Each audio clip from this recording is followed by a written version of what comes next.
বলছে BJP party বলছে কি সিপিএম পার্টি বলছে কি কংগ্রেস পার্টিতে জানি না, বুঝছে মুখ্যমন্ত্রীকে পদত্যাগ করা দরকার, যেহেতু মুখ্যমন্ত্রী হয়ে বাংলায় কিছু করতে পারে না, ভালো করে বুঝবে, হতে পারে বিজেপি লোক। আর বাংলাতে ভাই বলা বলি কথা, আমি এফএস সানারুল মিডিয়া আব্বাস সিদ্দিকী ভাইজানের ফটো আপনারা দেখতে পাচ্ছেন, এটা বাস্তব ভিডিও। আমি দেখেন, আমি কিন্তু রং বক্তব্য বলি আমি লাইভে আসি না।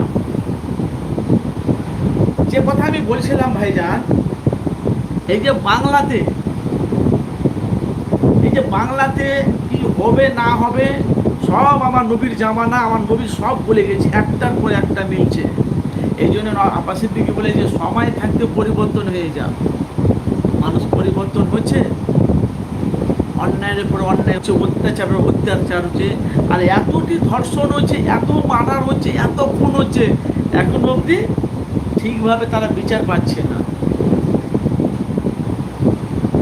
আমি কথা বলে কি বলছি বুঝতে পারছেন? ঠিকভাবে এরা কিন্তু বিচার পাচ্ছে না। আনিস খান থেকে, আবু সিদ্দিকের আগে আরও অনেক কটা হত্যা হয়েছে আইএসএফের মেয়েরা, ভালো করে বুঝবেন। তারপরে এই আবার যে এই মহিলাটাকে, একটা মেয়েকে, আইবুড়ো মেয়েকে আবার যে 18 জনের মেয়ে তাকে ধর্ষণ করেছে। মানে আপনারা ভাই বলেন তো, আমরা বাংলায় স্বাধীনতা আছি বলে আমরা স্বাধীনতা আছি? কিসের স্বাধীনতা? স্বাধীনতা কাকে বলে? আমাদের বাংলাতে কোনো নিরাপত্তা আছে? বলছি ভাই, বাংলাতে কোনো নিরাপত্তা আছে? নিরাপত্তা, এই নিরাপত্তা যদি থাকতো তাহলে এইভাবে আমাদের মা বোনেরা ইজ্জত দিলে আমার ইজ্জত রাস্তাতে বিলিয়ে যেতে না। একটা মেয়ে ছেলে যদি তুমি তোমার বাড়ি থেকে তোমার মেয়ে স্কুল যাচ্ছে, টিউশনি প্রাইভেট যাচ্ছে, তোমার মেয়েকে ধর্ষণ করবে না কোনো গ্যারান্টি নেই। আজকে ওনার হয়েছে, কালকে তো তোমার মেয়েরও হতে পারে। আপনারা বলেন, বহুত বাংলার মানুষ তারা মুখ বন্ধ করে আছে। আজকে যদি ওদের বাড়ি যদি কেসটা হতো, তুমি কি চুপ করে থাকতে?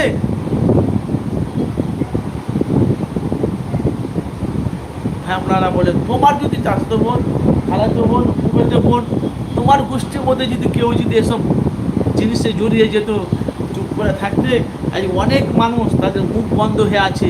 আমি ইব্রাহিম সিদ্দিকের কাছে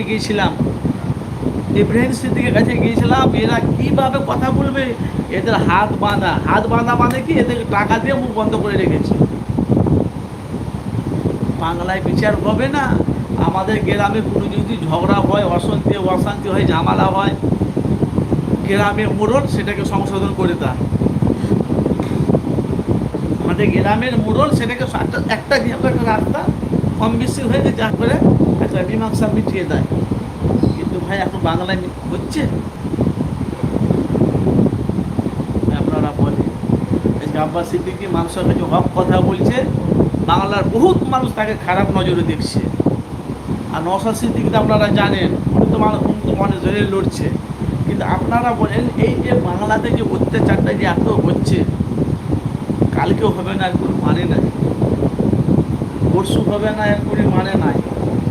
এই বাংলাদেশে কি হয়েছে?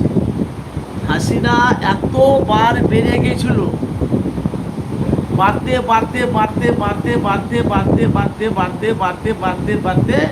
যারা বড় বড় আলেম, যারা হাক্কানি, যারা বড় বড় মুক্তিকারী, তাদেরকে জেলে লকআপে ভরে রেখেছে।